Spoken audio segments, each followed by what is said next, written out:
Aqui no interior de Minas Gerais, entre montanhas silenciosas e vilarejos esquecidos pelo tempo, há histórias que desafiam qualquer explicação lógica, casas assombradas, poços sem fim e trilhos que guardam segredos sombrios, compõem os relatos de quem ousou explorar o desconhecido. Prepare-se para mergulhar em casos reais, onde o sobrenatural se mistura ao cotidiano e o medo se esconde nos detalhes mais sutis. O que parece apenas lenda, muitas vezes revela um mistério que jamais deveria ser perturbado. O mistério da Casa da Serra, no pacato distrito de São Tomé das Letras, um jovem casal decidiu passar um fim de semana em uma casa de campo alugada, isolada no alto da serra. A propriedade oferecia uma vista deslumbrante durante o dia, mas ao cair da noite, a paisagem se transformava em um cenário sombrio. Logo após a chegada, enquanto desfaziam as malas, notaram algo curioso. Todas as portas da casa tinham espelhos antigos e desgastados. Embora estranhassem, atribuíram o detalhe à decoração rústica. Porém, a atmosfera do lugar parecia mudar à medida que o sol desaparecia, e uma inquietação inexplicável tomou conta de ambos. À meia-noite, enquanto descansavam na sala, um ruído grave ecoou do andar superior. O marido, tentando tranquilizar a esposa, sugeriu que poderia ser apenas o vento ou o ranger da madeira antiga, mas a explicação soava forçada até para ele. Subiram as escadas juntos, iluminando o corredor com a lanterna do celular. O ar estava gelado, e cada passo parecia despertar algo que dormia há muito tempo naquele lugar. Ao abrirem a porta de um dos quartos, o espelho que cobria quase toda a parede oposta revelou uma sombra que nenhum deles conseguia localizar no ambiente. O clima ficava cada vez mais tenso. Desesperados, voltaram para a sala, mas encontraram as luzes tremeluzindo, como se a casa tivesse vida própria. Um sussurro, quase inaudível, passou pela sala, e a esposa, com os olhos arregalados, apontou para o espelho da parede. Havia marcas de mãos, como se alguém tivesse tentado sair de dentro dele. O pânico era evidente, mas mesmo assim decidiram que precisavam enfrentar o mistério daquela casa. Algo os prendia ali, como se forças invisíveis quisessem que desvendassem o segredo daquelas marcas. Ao abrirem a porta principal para fugir, depararam-se com o impossível. O cenário externo tinha desaparecido. Em seu lugar, havia apenas um nevoeiro denso, engolindo qualquer vestígio da estrada ou da serra. Quando olharam novamente para dentro, perceberam que o reflexo no espelho da sala já não era mais o deles, mas sim de duas figuras distorcidas que os encaravam com olhos vazios. O mistério se tornava insuportável, mas mal sabiam eles que a verdadeira revelação estava prestes a acontecer. Presos entre o nevoeiro lá fora e os espelhos inquietantes dentro da casa, o casal sentiu o desespero tomar conta. O marido tentou abrir uma janela, mas era como se o vidro fosse feito de pedra, imóvel e inquebrável. Enquanto tentavam entender o que acontecia, os espelhos começaram a emitir um som peculiar, uma espécie de zumbido que parecia vir de outro mundo. A esposa se aproximou do espelho maior na sala, onde as figuras distorcidas ainda os observavam. Foi então que notou algo aterrador. As figuras imitavam seus movimentos com um leve atraso, mas seus rostos carregavam expressões de puro ódio. De repente, um baque forte veio do espelho do corredor, como se alguém estivesse do outro lado, tentando sair. A esposa gritou e o marido correu para proteger Voclamais. Antes que pudessem reagir, um dos espelhos rachou, revelando o que parecia ser um fundo escuro, quase infinito. Uma mão pálida e ossuda emergiu da abertura, arranhando a borda do vidro enquanto uma risada baixa e aterrorizante ecoava pela casa. Eles recuaram, tentando encontrar alguma saída. O casal começou a gritar por ajuda, mas suas vozes eram engolidas pelo silêncio opressor que tomava o lugar. Ao vasculharem a casa em busca de algo que pudesse ajudá-los, encontraram um pequeno baú trancado em um dos quartos. No topo dele, um bilhete dizia: "Quem busca a verdade deve encarar o reflexo da alma." Sem opções, forçaram a fechadura e encontraram um diário velho e poeirento. As páginas estavam rabiscadas, com desenhos e frases desconexas, mas uma anotação destacava-se: "Os espelhos são portais. Cuidado com o que você reflete, pois é isso que eles trazem de volta." Nesse momento ouviram passos vindos do corredor, cada vez mais perto, como se alguém ou algo se aproximasse devagar. Os espelhos da casa começaram a vibrar, emitindo luzes pulsantes que preenchiam o ambiente com sombras dançantes. A esposa, em um ato de desespero, atirou o diário contra o maior espelho, que explodiu em uma nuvem de vidro e fumaça. Quando o pó se dissipou, o casal percebeu algo alarmante. Estavam novamente no mesmo lugar, mas a casa parecia ainda mais deteriorada, como se tivessem viajado no tempo ou para uma versão alternativa dela. O horror estava longe de acabar, e o que os esperava era algo que testaria os limites da sanidade. A casa parecia sugar-os para suas profundezas sombrias. Cada passo ecoava como um grito abafado, e as sombras projetadas pelos espelhos restantes pareciam ganhar vida. O casal, exausto e com a respiração pesada, percebeu que a única maneira de escapar seria desvendar o segredo por trás da maldição. Lembraram-se do diário e de uma página marcada com um símbolo que se assemelhava a um círculo cortado por linhas verticais. Decidiram procurar por algo semelhante pela casa, ignorando o fato de que, a cada espelho que cruzavam, reflexos distorcidos e figuras grotescas os seguiam. No porão, descobriram uma porta de madeira marcada com o mesmo símbolo.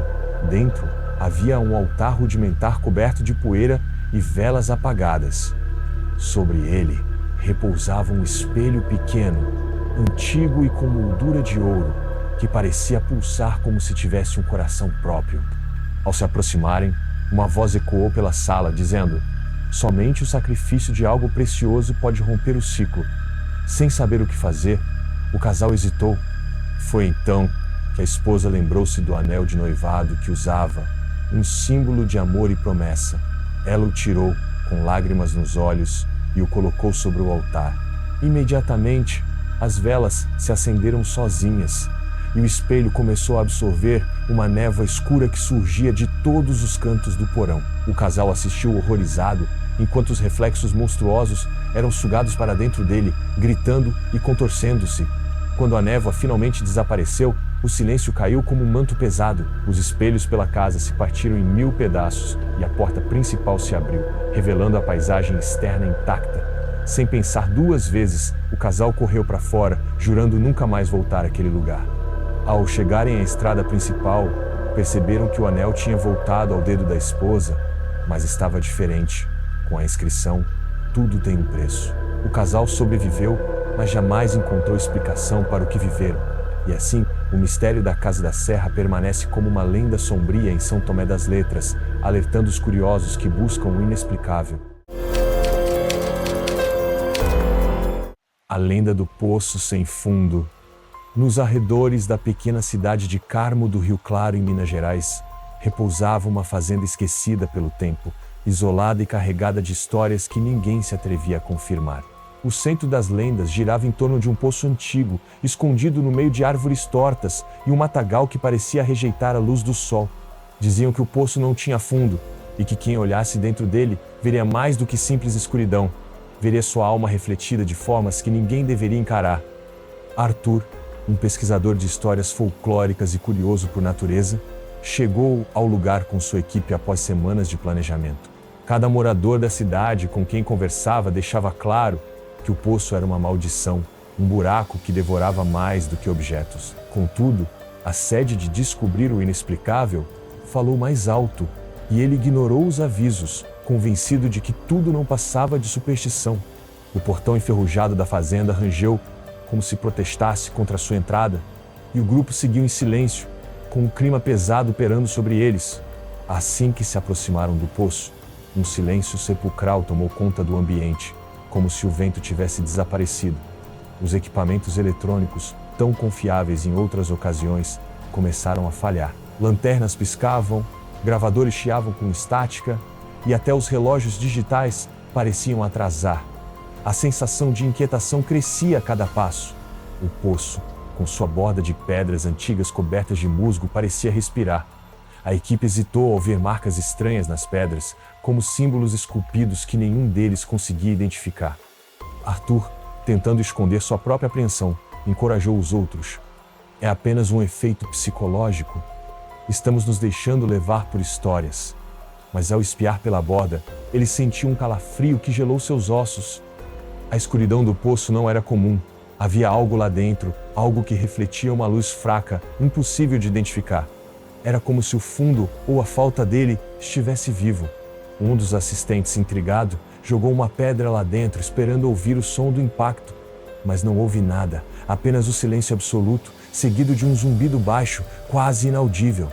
Talvez haja água lá no fundo, sugeriu Arthur, tentando disfarçar o desconforto que sentia.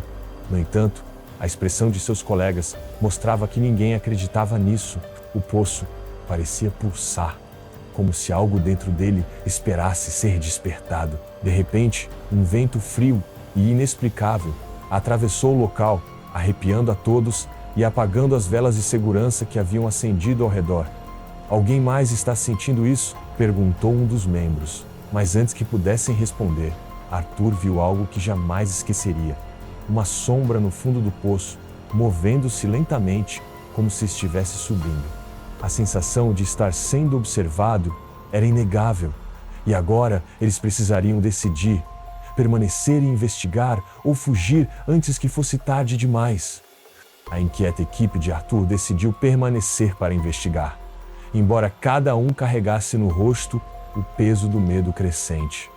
A noite caiu depressa, trazendo com ela uma escuridão que parecia mais densa que o habitual. Iluminados apenas por lanternas tremeluzentes, posicionaram-se ao redor do poço, tentando captar algo com seus equipamentos. Porém, os ruídos captados pelos gravadores eram perturbadores.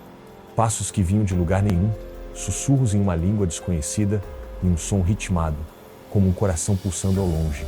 A cada novo ruído, a tensão aumentava e a sensação de que algo os observava tornava-se insuportável. Em um ato de coragem impulsiva, Arthur desceu uma câmera acoplada a um cabo dentro do poço.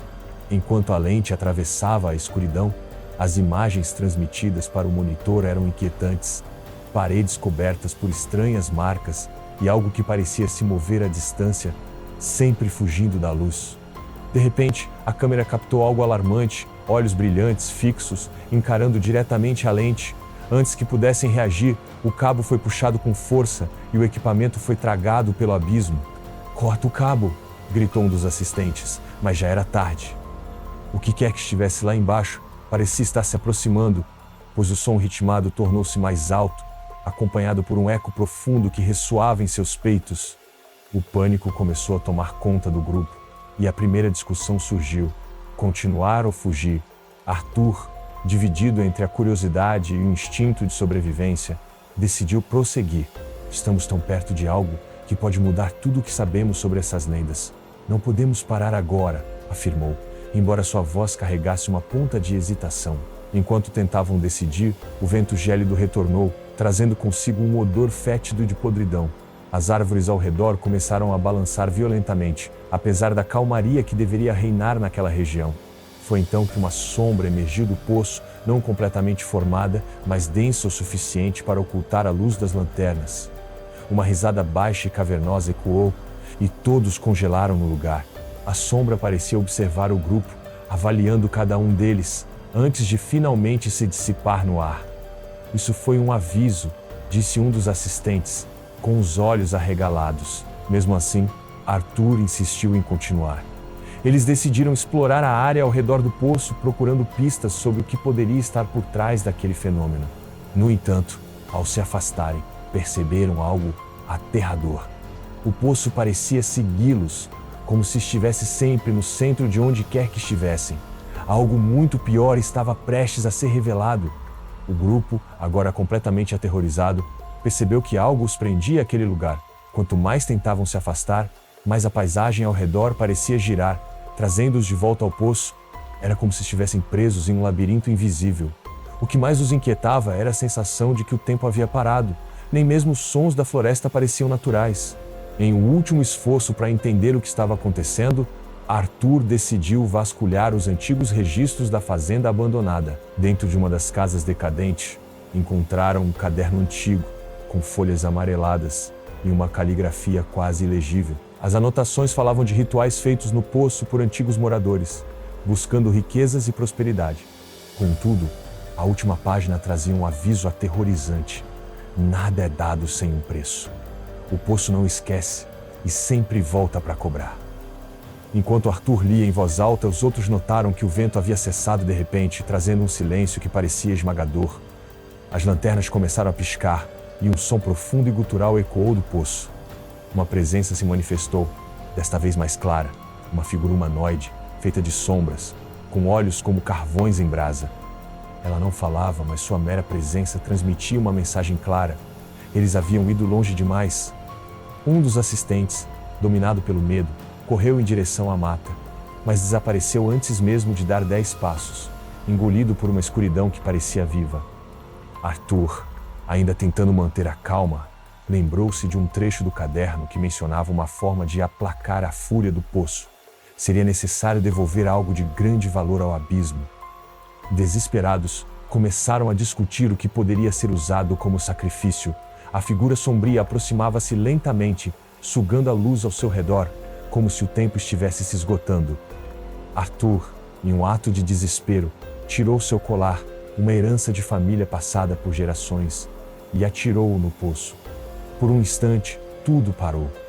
O vento voltou a soprar, as árvores retomaram seu movimento natural e a figura desapareceu, dissolvendo-se no ar como fumaça. Mas o preço havia sido maior do que imaginavam. Quando tentaram sair, perceberam que o mundo ao redor havia mudado. A paisagem era a mesma, mas a atmosfera estava carregada de algo sombrio e pesado, como se estivessem presos em uma realidade paralela. O poço estava lá, mas não como antes. Agora, ele brilhava com uma luz vermelha pulsante, e seus ecos pareciam risadas distantes. O grupo conseguiu escapar da área, mas nunca mais foi o mesmo. Arthur, consumido pela culpa, desapareceu meses depois, deixando para trás apenas o caderno, com anotações sobre o poço. A região foi evitada por moradores e exploradores que compartilhavam histórias sobre desaparecimentos e aparições estranhas. Assim, a lenda do poço sem fundo continuou a crescer, alimentando o medo e a curiosidade daqueles que ousavam ouvir sobre ela. Contudo, uma coisa era certa: o poço jamais esquece. E para quem se atreve a desafiá-lo, o preço é sempre alto demais. O silêncio dos trilhos mortos, perto da antiga estação de trem de Lavras, em Minas Gerais, repousa um conjunto de trilhos esquecidos pelo tempo. Completamente tomados pelo mato, eles não conduzem ninguém há décadas, mas carregam consigo uma reputação sombria. Os moradores locais evitam a área, principalmente à noite, quando ecos de algo impossível de ser explicado preenchem o silêncio. No entanto, para Marcelo, um fotógrafo em busca de cenários para um projeto artístico sobre abandono, aquele lugar parecia perfeito. Ele ignorou os rumores de que os trilhos estavam amaldiçoados e que qualquer um que ouvisse o som do trem fantasma seria condenado a um destino terrível. Equipado com sua câmera e uma lanterna, ele partiu, determinado a capturar a essência melancólica daquele cenário desolado. A primeira impressão foi de calma. O ar pesado e úmido tinha um cheiro metálico, como se a ferrugem impregnasse tudo ao redor. Os trilhos enferrujados serpentearam pela vegetação, desaparecendo na escuridão adiante. Marcelo ajustou sua câmera e começou a fotografar, mas foi interrompido por um som distante. Era um apito de trem, baixo e prolongado, que cortava o silêncio como um sussurro proibido. Ele congelou, encarando o vazio. Não havia trem, nem mesmo trilhos ativos na região. Tentando manter a calma, ele disse a si mesmo que era apenas o vento. No entanto, quando o som se repetiu, mais próximo, ele sentiu um arrepio subir por sua espinha. O som parecia ecoar dos próprios trilhos, reverberando como um lamento. Marcelo seguiu em direção à origem do ruído, capturado por uma mistura de medo e fascínio. Conforme caminhava, a luz de sua lanterna começou a falhar, oscilando entre clarões e apagões. Quando finalmente parou para verificar o equipamento, percebeu algo perturbador. As marcas de pegadas no chão não eram suas, e elas pareciam se formar no exato momento em que ele olhava. Seus batimentos aceleraram, mas antes que pudesse tomar qualquer atitude, sentiu o chão vibrar. O som de metal rangendo e o apito do trem agora soavam como se estivessem prestes a alcançá-lo. Ele virou-se para correr, mas o que viu deixou paralisado. Uma sombra colossal, a forma de uma locomotiva antiga, surgia das trevas, com olhos brilhantes de luz espectral, vindo diretamente em sua direção. Marcelo não conseguiu se mover. A sombra da locomotiva avançava, lenta mas inevitável, com um brilho espectral nos faróis, que parecia perfurar sua alma. No entanto, ao invés de atingi-lo, o trem desapareceu, dissolvendo-se no ar como uma miragem. O som do apito ainda reverberava, e os trilhos sob seus pés tremiam como se algo real tivesse passado. Ele respirou fundo, tentando processar o que acabara de acontecer. Isso é impossível, murmurou, mas o medo em sua voz traía sua tentativa de racionalizar a situação. Sem perceber, Marcelo continuou a caminhar pelos trilhos, atraído por uma força que ele não conseguia explicar. Mais adiante, ele encontrou uma antiga placa de metal caída ao lado dos trilhos, parcialmente enterrada no mato. Limpando a sujeira, revelou a inscrição: perigo, não ultrapasse, área condenada. Um arrepio percorreu seu corpo quando sentiu um vento frio, como um sussurro gelado, passando por sua nuca. Virando-se, percebeu que não estava mais sozinho. Silhuetas de figuras humanas começaram a aparecer, entrecortadas pela escuridão, espalhadas ao longo dos trilhos. Suas formas eram vagamente definidas, como sombras de pessoas que um dia estiveram ali. Mas seus rostos eram vazios, sem traços, apenas superfícies lisas e opacas. Marcelo tentou gritar, mas nenhum som saiu de sua garganta. As sombras começaram a se mover, todas na mesma direção, seguindo os trilhos como se estivessem sendo chamadas por algo. Marcelo, incapaz de resistir, sentiu-se puxado a acompanhá-las. Enquanto caminhava, os sons se intensificavam, apitos, rangidos de metal e até gritos distantes de pessoas que pareciam estar em um pesadelo sem fim. Subitamente, ele chegou a uma bifurcação, onde os trilhos terminavam abruptamente em um abismo. Lá embaixo, um brilho avermelhado emanava, pulsando como o coração de algo vivo. As sombras começaram a saltar no vazio, uma a uma, desaparecendo na luz sinistra. Marcelo sentia o mesmo impulso, mas algo dentro dele resistia. Ele sabia que se caísse, jamais voltaria. Marcelo lutava contra o impulso que o empurrava em direção ao abismo. Sentia como se uma força invisível estivesse tentando dominar sua mente, sussurrando palavras em uma língua incompreensível. As sombras continuavam seu desfile silencioso, saltando uma a uma no vazio iluminado pelo brilho avermelhado. Marcelo, aterrorizado, agarrou-se a um dos postes enferrujados que marcavam o fim dos trilhos, tentando resistir. Foi então que ele notou algo peculiar. Gravado no poste estava um símbolo estranho, parecido com um olho cercado por linhas onduladas, como se estivesse chorando. Sem saber por quê, ele tocou o símbolo e um choque percorreu seu corpo, como se a própria terra estivesse reagindo ao seu gesto. O mundo ao seu redor mudou de repente. A luz avermelhada se transformou em uma paisagem desolada, onde os trilhos estavam quebrados e espalhados por um terreno árido e vazio. As sombras haviam desaparecido, mas agora Marcelo ouvia vozes, vindas de todos os lados. Algumas suplicavam por ajuda, outras gritavam em desespero, enquanto algumas riam de forma histérica e perturbadora. No centro daquela visão distorcida, ele viu o que parecia ser a origem de tudo, uma locomotiva gigantesca, flutuando sobre o vazio. Ela era feita de um metal preto que parecia sugar a luz, e seu apito soava como um grito de agonia. Em sua lateral, o mesmo símbolo do poste estava gravado, pulsando com uma luz branca ofuscante. Marcelo sentiu que precisava se aproximar, embora cada passo em direção à locomotiva fosse uma batalha contra o medo que consumia sua alma. Ele finalmente chegou perto o suficiente para tocar a lateral da máquina. Quando seus dedos encostaram no metal frio, uma onda de memórias invadiu sua mente, imagens de passageiros desaparecidos, acidentes inexplicáveis e uma história esquecida de um pacto feito por trabalhadores da ferrovia para garantir sua sobrevivência. O preço, no entanto, fora a maldição que agora mantinha aquelas almas presas nos trilhos. Marcelo, ao perceber o que precisava fazer, arrancou o símbolo brilhante da locomotiva e um grito ensurdecedor preencheu o ar. Tudo desmoronou ao seu redor, e Marcelo acordou nos trilhos sozinho, com o nascer do sol no horizonte. Não havia sinal das sombras ou da locomotiva, mas o símbolo que ele arrancara estava em sua mão, queimado como uma cicatriz. Ele sabia que algo havia mudado, mas não conseguia dizer se era para melhor ou pior. Enquanto deixava o local, ouvia ecos de passos atrás de si, e o som distante de um apito o acompanhava. Marcelo havia escapado por enquanto.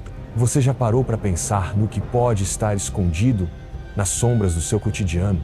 As histórias que ouvimos sobre lugares assombrados e acontecimentos inexplicáveis podem parecer apenas folclore, mas e se houver algo mais? Algo que escapa à nossa compreensão e se esconde nos cantos mais obscuros da realidade? Cada relato que exploramos nos leva a questionar o que é real e o que pertence ao mundo do desconhecido. Será que estamos realmente sozinhos? Ou há forças misteriosas observando nossos passos silenciosamente? Se você já sentiu aquele arrepio inexplicável ao passar por um lugar abandonado, ou ouviu sussurros onde não deveria haver ninguém, talvez seja a hora de olhar para essas histórias com outros olhos. O sobrenatural pode estar mais próximo do que imaginamos, e cada canto escuro pode esconder segredos que desafiam a lógica. Você mora em Minas Gerais? Já ouviu falar desses relatos assustadores ou viveu algo parecido? Compartilhe suas experiências nos comentários. Queremos saber o que você já presenciou. Não perca os próximos relatos e continue desbravando os enigmas do desconhecido. Inscreva-se no canal, ative as notificações e prepare-se para mais histórias que vão te arrepiar até os ossos. O medo é apenas o começo. A verdade pode ser muito mais assustadora do que você imagina.